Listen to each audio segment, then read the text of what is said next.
Well, I got to say, I had Leslie Gelb on in the first hour because he wrote this Daily Beast column calling you and the 46 other senators who signed on to the Cotton Letter as having engaged in an act of, quote, near treachery. What do you think of that? You know, I think it is revealing that the Obama administration and its defenders cannot defend the substance of this foolhardy deal with Iran.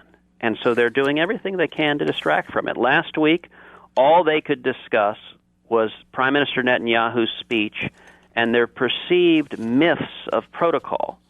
This week, all they can discuss is the letter because they cannot defend on substance a deal that will lead inexorably to Iran acquiring nuclear weapons, which poses an enormous threat, the single greatest threat to America's national security of anything on the globe.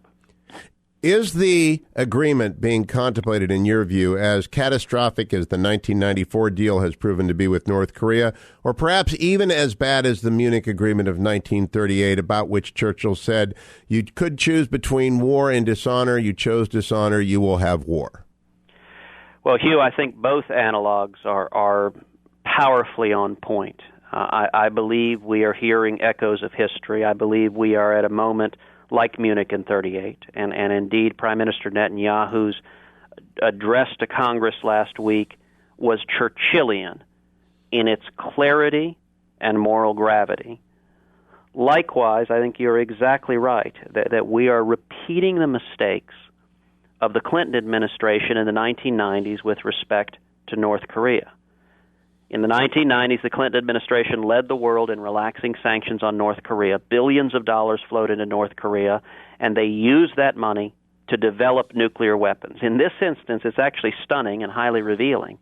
The Obama administration reached back in history and recruited the very person who led the failed North Korea talks, Wendy Sherman, to be our lead negotiator with Iran. And I must say, to her credit, she is negotiating the exact same failed deal that she negotiated with North Korea, but in this instance, it's far more dangerous.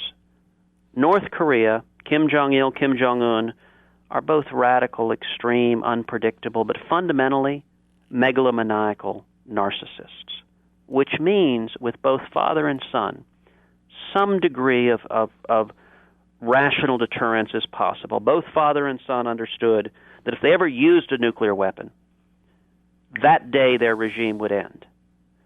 The problem with Iran, it is led by theocratic zealots who glorify death and suicide. In my view, if the Ayatollah Khomeini acquired a nuclear weapon, the odds are unacceptably high he would use that nuclear weapon either in the skies of Tel Aviv or New York or Los Angeles, and we should not be willing to risk that global cataclysm.